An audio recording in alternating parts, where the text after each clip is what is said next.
Bum, bum, bum, bum, bum, bum. Bum, bum, bum, bum, bum, bum. Bum, ba, da, dun, dun, dun, dun, dun. Hey guys, welcome back to another review of movies with numbers in the title, and we got a good one for you tonight.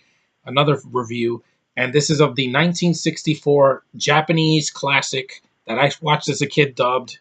Well, it's the way I saw it because they gave it on the Disney Channel. Ghidorah, the three-headed monster. Yes, one of the best monster movies I've ever seen from Japan.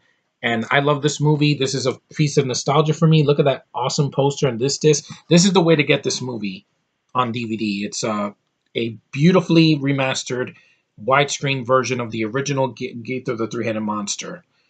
And I know in Japan they have a different name for it. You know, they usually add their 2 cents, but in America it's called Ghidorah, the three-headed monster. Now, this movie I saw when I was like 10 years old.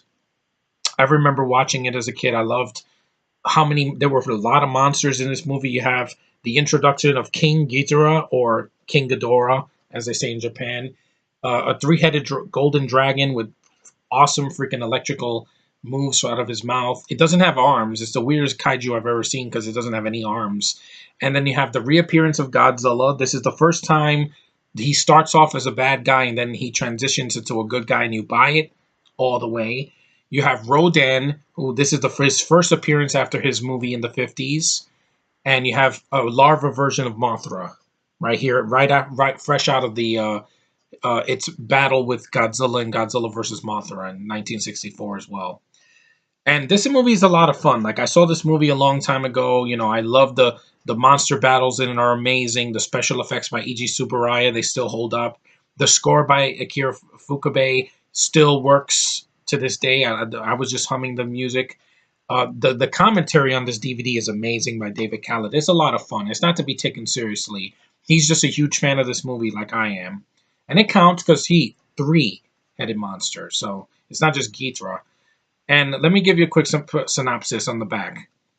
A prophetess from Venus in the dubbed version is Mars, but that's a different story. Foretells cataclysmic disasters. Godzilla, Mothra, and Rodan reappear in Japan, wreaking havoc. Well, except for Mothra, it doesn't wreak havoc. A giant meteor crashes into the mountains, and the three-headed fire-spitting, actually it's electricity, not fire, space dragon King Ghidorah emerges.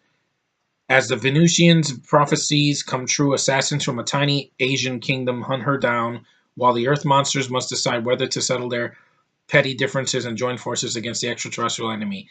Ghidorah, the three-headed monster, makes his giant monster action, which is amazing. I love these monster fights.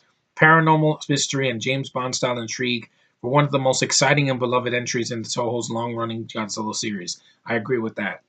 Classic Media presents the film in both the original Japanese language version in glorious Toho scope and the re-edited U.S. version, which I saw as a kid. It was 84 minutes long. So that, in a nutshell, is the synopsis of the movie.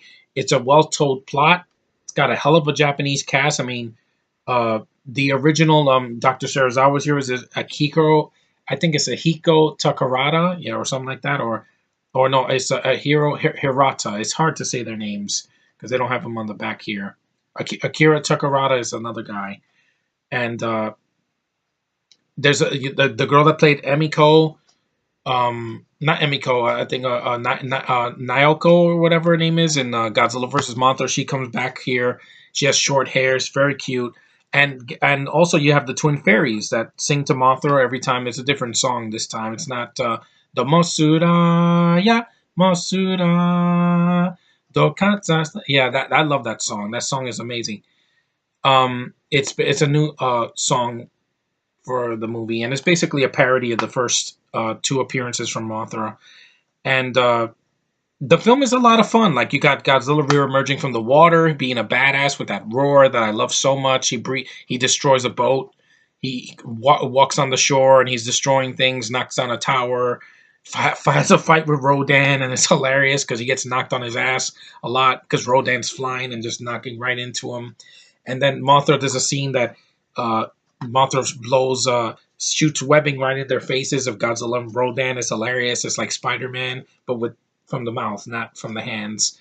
And Ghidorah is an amazing freaking villain. This is one of the best kaiju monsters I've ever seen. Awesome presence, the way he forms in the sky. It's like it's just, it's a great monster. I just love that monster. And the fact that we're gonna get him back, we're gonna get these monsters back in the next Godzilla movie, or in King of Monsters in either next year or in 2019. I'm looking forward to it. If they have the same spirit and imagination and respect for the source material, and they don't cock tease like Gareth Edwards did in the 2014 movie, which I enjoy, but stop the cock teasing. I just saw Godzilla Resurgence from last year. That movie was freaking awesome because the Toho knows what they're doing with this monster, with Gojira, aka Godzilla in the US. They milked every scene with him and they went for it, and it was awesome. And I will review that movie in June for movies that get praised slash misunderstood movies. But this is about Ghidorah.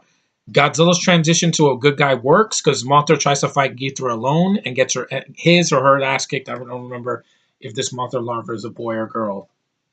I remember the original's a girl, but the baby Mothra here, I don't know. But anyway, um, Mothra's getting its ass kicked, and then Godzilla shows up, and he's like, "Nope, you're not gonna take Mothra out. I'm gonna get you." He runs after Ghidorah, and he's like grabbing the heads, and he falls on a bridge. And I remember this movie like the back of my hand.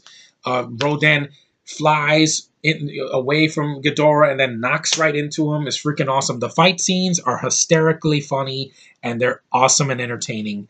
And just the cast is serviceable. You watch these movies for the monsters. Let's face it, because the monsters are just amazing, and there's a lot of monster action in this. It's a battle royal of three monsters against one, but with three heads, so it's kind of like 3-on-3.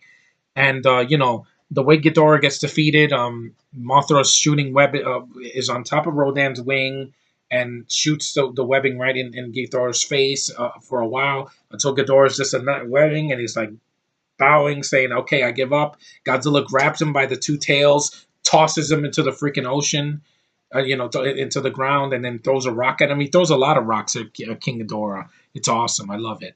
And the score is amazing in this movie. It adds to the tension. The girl that plays the prophetess, the princess, she's gorgeous. She's an absolute gorgeous woman. I just love looking at her face. I mean, these are the movies these movies are the reasons I love Asian women, because their faces are they're clean, they're beautiful, they're vibrant, they have life to them, unlike other people that I've seen in movies recently. And you know who you are. Bud Tooth Beaver, freaking doe eyes, hobos. That's a clue. But anyway, she's a good character. She's basically stone faced almost the entire movie because she's playing. The aliens talk to her and beam her and says, "Get out of the plane," because in the beginning they're trying to blow up a plane that she's on. And she escapes, and this is before 9/11, so it's it's done in a tasteful manner. It's not done like in a way that's insulting, and the film looks great. Ishiro Honda knows how to direct a freaking movie, man. I miss him. He was one of the best Japanese directors ever, because the guy knew how to shoot a movie and get atmosphere and bring their characters to life and direct the crap out of the cast. And the dubbed version is hilarious. Like, I watch it and I laugh my ass off. They're gonna give the movie on MeTV, so if you want to see it on cable, they're gonna give the movie dubbed on MeTV and Svengooli's monster, sci-fi Saturday Madness, which I love watching. It's like Mystery Science Theater, and it's a fun movie. This is a great freaking monster movie. I love this movie. I have so much nostalgia for this. I watched it when I was 10, and I never ever hated it. It's grown on me. It is definitely, watching it in full widescreen on a big TV. It's like nothing I've ever seen. I saw it in a different way, and when I finally saw it in Japanese, I was like, wow, it's a different version of it. It's longer. It's like the Superman 2 Richard Donner cut. That's what it felt like. It's a longer version of something I already loved when I was a kid. So thank you, Toho, for this. This is a great freaking master of the film. And what problems? Well, there are some characters that are kind of throwaway. Besides the assassins, they're mostly in the film. The guy that hires the assassins, he's in like 2 scenes. You don't see him again, so that's kind of a wasted character. Um, Shinto, I like him as a lead. He's fine. His partner doesn't really do much. Hirata, he's just there.